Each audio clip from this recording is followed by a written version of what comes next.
Hello, rock and roll daycare community. Happy Tuesday. It's Barb, your curriculum director, and it is your Tuesday Training Tools Day.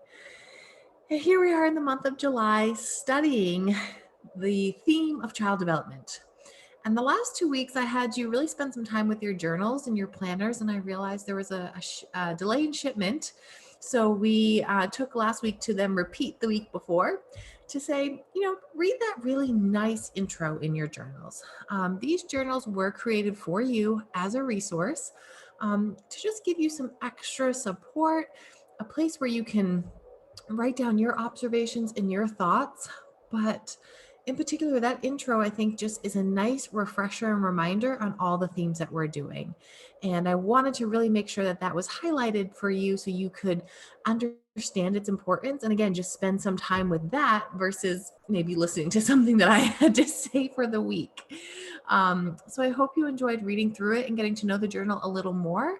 I think it's a great resource, and I look forward to using it as we move forward with our monthly themes.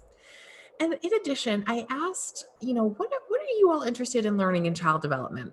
We've had our cycle in child development. The last time we studied this was back in January, and I'm always interested. And not that Tuesday training tools can be everything for everyone, but I do like to get feedback. And I think maybe I was a little more inspired than I am normally based on how our Prepared Environment Tuesday training tools went, where I saw there was a real need on having, to focus on material making checklists.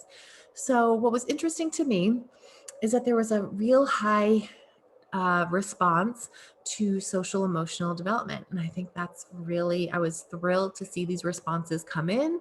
Thank you for all that did submit as a response. I say it every week. I check every single one, and I read them with such joy. So thank you for taking the time to respond. And I did remember that we did an emotional development weekly focus back in January. But I wanted to kind of revisit that and add another dynamic to it that I think is really important. And maybe based off your responses this week, I'll continue with some more content around this subject. But I want to start pretty simple this week. Okay. So let me pull this up so we have our visual, which, as you know, is always a favorite of mine. So here we are, our Tuesday training tools in July. And what I want to focus on with our child development today is emotions versus behaviors. I think sometimes these get really intertwined with each other because they work together. An emotion causes a behavior. And sometimes we react to the emotion, or sometimes we don't react to the behavior, or what are we supposed to do with which? So this week I want to keep it simple and just kind of really focus on how these two are different and how we guide them as teachers at Rock and Roll Daycare and Nanny Share to make sure that we are staying, in line with our philosophy of respecting the child, but also providing necessary boundaries so a child can learn and that they're not, engaging in behaviors that are not acceptable and are not beneficial to their development. So first, okay, let's break this down. Emotion versus behavior. So an emotion is something that's internal. It's invisible. It's a feeling. So happy, angry, frustrated, excited, those are emotions, okay? On the other side, a behavior is something that's outward. It's external. It's an action. You can see it. It's the hitting. It's the screaming. It's the laughing. It's the jumping. That's the behavior, okay? And they always go together because behaviors are caused by emotions. I'm going to let that settle for 1 minute. Behaviors are caused by emotions. So example, a child is feeling mad and he throws a book. She throws a book. They throw a book, okay? Anger is the emotion, which causes the behavior of throwing. Again, they go together. Behaviors are caused by emotions. The child is frustrated and they slam the door. So frustration is the emotion, and that led the child to slam the door. And that's the behavior. The behavior is slamming the door. The emotion is frustration. Or if we don't want to always be negative, think of emotions and behaviors as negative things, because they often are not negative. A child is happy, and that's the emotion. And they laugh and sing. And the laughing and the singing is the behavior. Two different things, okay? It's important that we know this, because you as the educator, you set boundaries to behaviors and not emotions. So a child can feel mad. We are not trying to say a child cannot have emotions, not feel mad. However, they cannot hit or kick or hurt another friend or hurt themselves or hurt the environment when they are mad. You can feel frustrated, but you can't throw the materials. That could hurt somebody, and that's not acceptable, and that's not safe, right? So you set boundaries for the behaviors, but you're not setting boundaries for the emotions. Now you may remember, oh wait, no, sorry, I got ahead of myself. I got too excited. So what's really important is that we guide these in two different ways. And it's when you break it up like this and look at these two columns, it's actually very simple, even though it can get a little confusing. But all you need to know is that emotions, so if the frustration, the sadness, or the happiness, how to guide that is that they need validation. They need acceptance, and they need understanding. But when a behavior is involved with that, it's the behavior that needs the boundaries, that needs the monitoring, that needs the mentoring, not the emotion. The emotion needs the support. But when it turns into a behavior that could hurt or do whatever, then we set those boundaries and we follow through in a way that says, you're allowed to be upset, but you're not allowed to throw the books. So how to set and hold a boundary while accepting, sorry for the typo, and validating an emotion. I always have to check these before I do them. Okay, so child is getting upset. They are throwing a book because they were frustrated that they couldn't have a material that was on the shelf because another child was using it. Oof, okay, so you see the book being thrown. So you would say, you're sounding really frustrated, because that's validating the emotion. It is totally okay to be frustrated. However, it's not okay to throw books. Let's take a breath and try again. Now, again, the boundary that you'll set for the behavior will be very dependent on the child and the circumstance itself. Sometimes they would, if you know that your observations have told you that behavior typically escalates quickly, you may have a different intervention than take a breath, because you may know that the next, behavior may be to throw a book even harder. So you'll intervene and want to support that behavior in a different way. However, it's about, if we go back to here, wait, can I go back? Oh no, I guess I can't. But if we go back to supporting and validating the emotion and then setting the boundary for the behavior, that's how you separate it. Okay. Now I can't move forward either. Okay. So this clip was actually taken from our social emotional development weekly focus back in January, because it is really, really important that we are not just ignoring or reacting to emotions. Okay.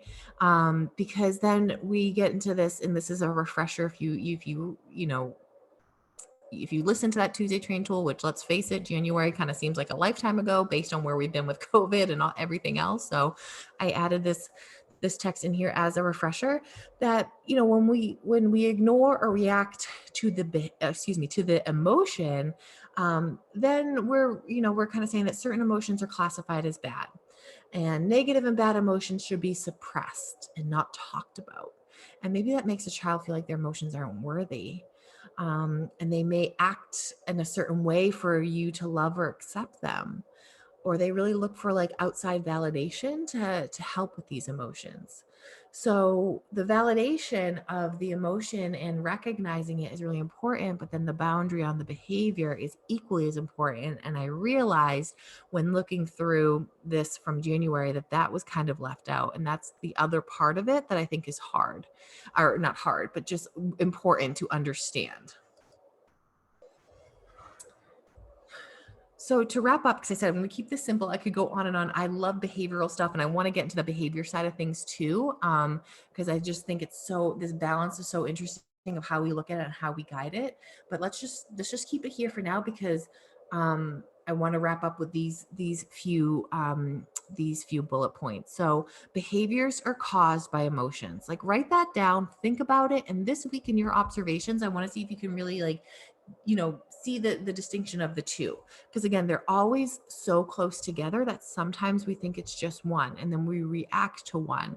But if we can be separating them and then realizing, okay, I want to support the emotion, but I want to also make sure that this behavior is not something that's being reinforced, or this is how they feel like they need to express themselves, and I have to put this boundary on it. I want you to just focus on that with your teaching team or in your home setting, and really focus on setting clear boundaries while providing emotional support. And I think the the biggest takeaway as you do these observations, and maybe we will revisit this next week. Like I said, it will be dependent on your responses. But the biggest reminder here is that we have to remember that the child's brain is still under construction during these first 6 years of life. And this is why our work is so important with them. During these early years, they are really working so hard to process all of these emotions, to stay regulated and to practice that self-regulation. And this is no easy task. So they need our support and our help, even through the most emotional and behavioral times. And I think as you continue to educate yourself on, the importance of supporting emotions, the importance of guiding and setting boundaries for behaviors, you're going to really see a shift in how the child reacts to the situation as a whole. And to know that because it's their brain is under construction, that if we try one technique or one, boundary a single time, and then you don't see an immediate positive response, to remember that consistency. And that goes back to talking with your teaching teams about, what are we going to do? What are we going to set up? What are we comfortable for? And you come up with that plan to provide that consistency for these times of, whether it's a meltdown or a reaction or a frustration or whatever that emotion and behavior really is. But I just wanted to spend this time to just really separate the two, how you guide both of them, and to give you this week to reflect on that and to see if it changes anything in your teaching practice, or if it gives you different insight as to when a child is feeling a certain emotion and then displays a certain behavior. So good. Have a great week. Have some great conversations with your teaching teams, your program specialists, your center directors, or your team in general.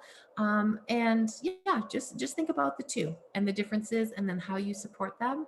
And I look forward to reading your responses. Honestly, I love when I get the notification that there's a response. It's the first thing I click. So thank you again so much for the time that you put into those responses, and the time that you put into educating yourself to, again, help to deepen your knowledge and teaching practices for your classrooms and the children that you are working with.